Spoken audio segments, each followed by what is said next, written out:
Good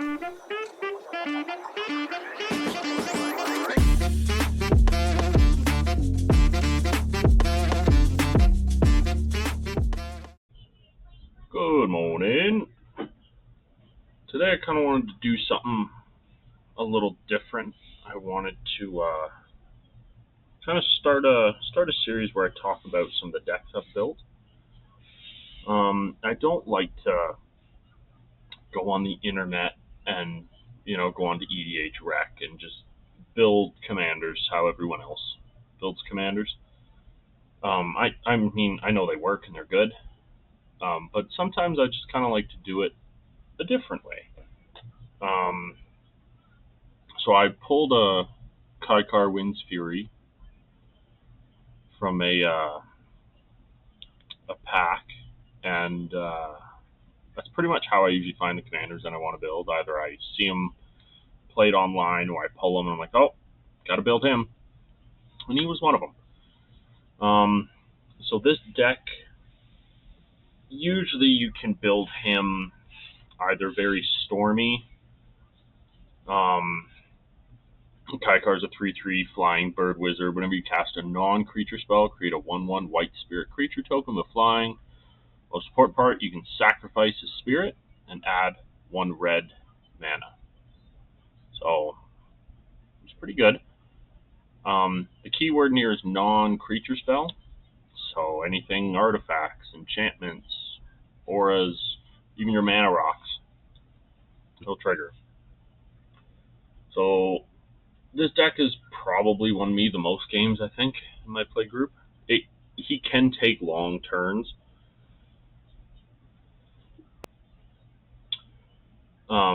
Which sometimes kind of sucks, but with the group I play with, they don't mind. They all have decks that take long turns, so it works out pretty well. What's kind of, I think, unique about this deck is the only creature in this deck is Kykar. Everything else is mana rocks, enchantments, artifacts, instants, sorceries. That's this whole deck. It's kind of cool. It can sometimes start off a little slow because you need Kykar out to get triggers off it to make your spirits for either just chump blockers or to get that extra mana to get some of your bigger spells out. So there's a lot of card draw in this deck. As you can see, Kindred Discovery. Whenever a creature you control of the chosen type enters the battlefield or attacks, draw a card. I'm hopefully making a lot of spirits, so that's a good card. I have a lot of things in here that give me no maximum hand size. I have Wizard Class, Reliquary Tower, Decanter of Endless Water, and Thought Vessel. There's also a lot of just cheap draw cards, but mostly they're just, card draw is always good, but it's just to get a spirit out, right? For 1 blue mana, I get a spirit out and I can sack it for a red. So really, it's kind of free in a roundabout way. Take an extra turn, always good thoughts, are more cheap, just cheap spells, right? Ristic Study, no, good card draw engine, more mana ramp. There's one of my no maximum hand sizes. More counters, more draw. Mizzix's Mastery. This is one of my win cons. I mean, I'm going through tons of spells each turn. If I can draw on cards, hopefully if I have Kindred Discovery out, there's a few more in here where when I'm casting non-creatures or instants and sorceries, I'm drawing cards. So if I can overload this, which hopefully I have enough spirits to, then I can, for each card exiled this way, copy it. You may cast the copy without paying its mana cost. So hopefully I'm just getting all those spirits back.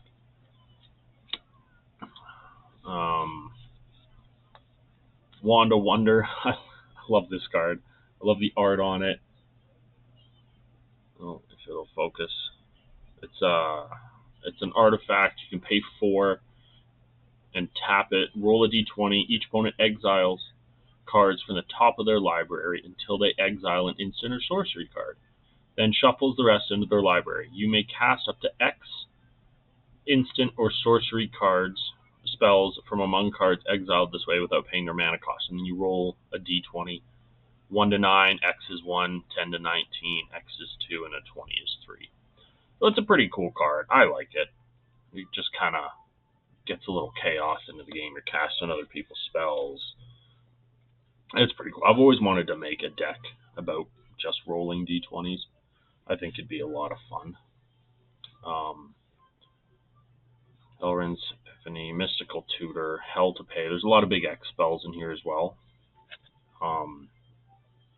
If you have City on Fire out, cast an X spell. Hopefully you have a whole bunch of spirit tokens, so you can just sack a whole bunch of spirits to pay into X and create a number, or deal damage. And if you deal excess damage, you just get a bunch of treasure tokens. They're tapped, which is kind of the downfall of it, but it's still a good card. Lightning Strike, a lot of cheap stuff. Twinferno, a lot of spell copying in this deck as well. More cheap draw, more no maximum hand size. Approach of the Second Sun. This is a cool card. I pulled this in the same pack that I pulled. Oh, I'm having a brain fart here. Mizzix Mastery. So this card's pretty cool. It's 7 mana. If this spell was cast from your hand and you've cast another spell named Approach of the Second Sun this game, you win the game. Otherwise, put Approach of the Second Sun into its owner's library 7th from the top and you gain 7 life. Put this card in not too long ago and I've never drawn it. I really want to win with it. I think it's a cool way to win. If I have a big enough hand size and enough mana, I can just keep casting spells, drawing it, and get it back. So I think it's a really cool card. More doubling, more cheap draw. You can kind of see where this deck is going. I have a bunch of creating tokens in here, so at the beginning of my upkeep, I can choose one at random. Either a Human Warrior, Trample and Haste, a Cleric with Lifelink and Haste, or a Rogue with Haste.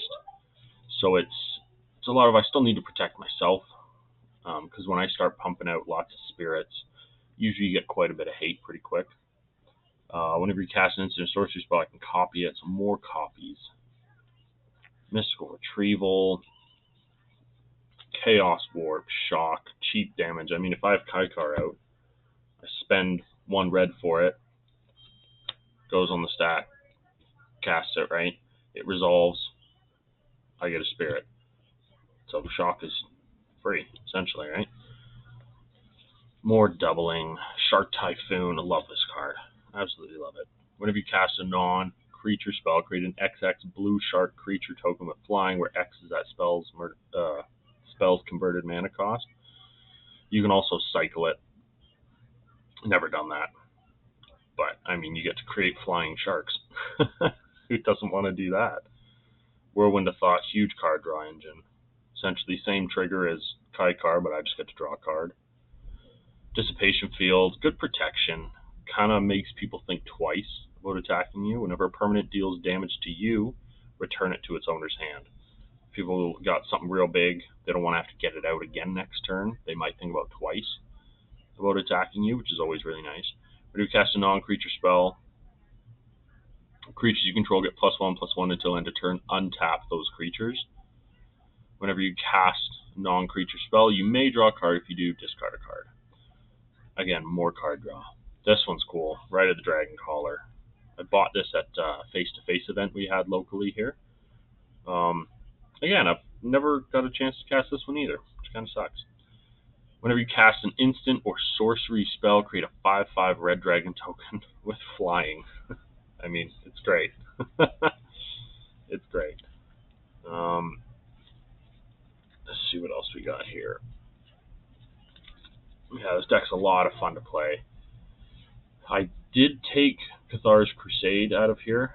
I mean, it's a great card, but, it's your 3rd game of the night. You're adding all these counters on stuff. More spirits are coming in. It gets so confusing so fast. I just put her in here, actually. Jaya, Fiery Negotiator. She's a legendary planeswalker. I can +1 her, create a 1/1 red monk creature token with prowess.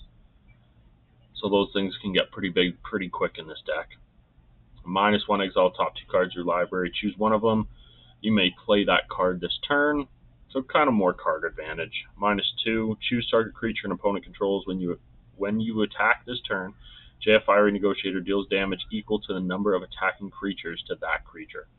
So if they've got a big creature out, I've got a whole bunch of spirits or those sharks from Shark Typhoon, or these monks if Jay has made it that long. She usually doesn't. Single target removal pretty quick with you also attacking. And then our -8 is you get an emblem whenever you cast a red instant or sorcery, copy it twice. You may choose new targets for that copy. That's usually why she doesn't stay out for too long. Not a whole lot of people want you to get into that. Wizard Spellbook. Kind of a janky card, but I like it. Jace's Sanctum. Cheap, and I can start scrying. Comet Storm. Big hitter. If I've got a bunch of spirits to sacrifice, you can pay into X and multi-kicker a bunch of times. Impact Tremors. I can start getting a little crazy with spirits coming in. Clone. That's always great. Crackle with Power. Love this card. You get these two out. I've won this way quite a few times.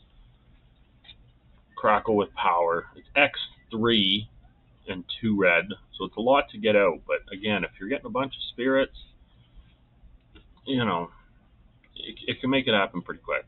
Crackle with Power deals 5 times X damage on up to X targets. So you can deal 1, 2, 3 to all your opponents. And then if you have City on Fire in play, which has Convoke, which is really handy, with a bunch of tokens out there on the board.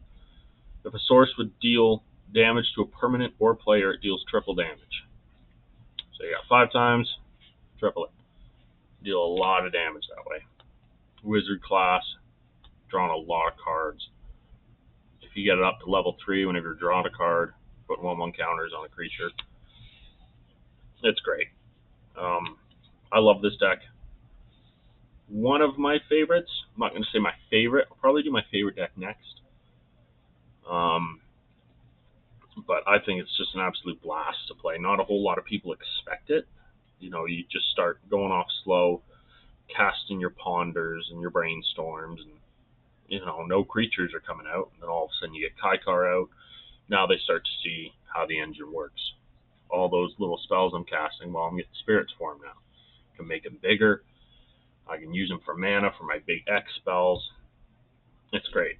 I love it. So much fun. So if you want to see kind of a little playthrough with it, I can do that.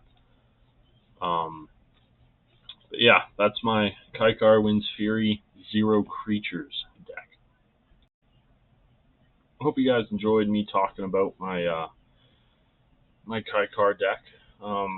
I've got quite a few more Commander decks that I want to talk about. So yeah, if you guys like it, let me know. I love talking about Magic. I've only been playing ever since the Lord of the Rings set came out. That's kind of what got me into Magic. Huge Lord of the Rings fan, if you couldn't tell from the map. So I don't know everything about Magic. I don't know a whole lot about Magic compared to a lot of other people. But I love playing. I love talking about it. I love building decks. So yeah, if anybody has any recommendations for some non-creature spells, because I want to keep that theme going, let me know. And yeah, I'll add them and we'll see how it goes. Have a good night, guys.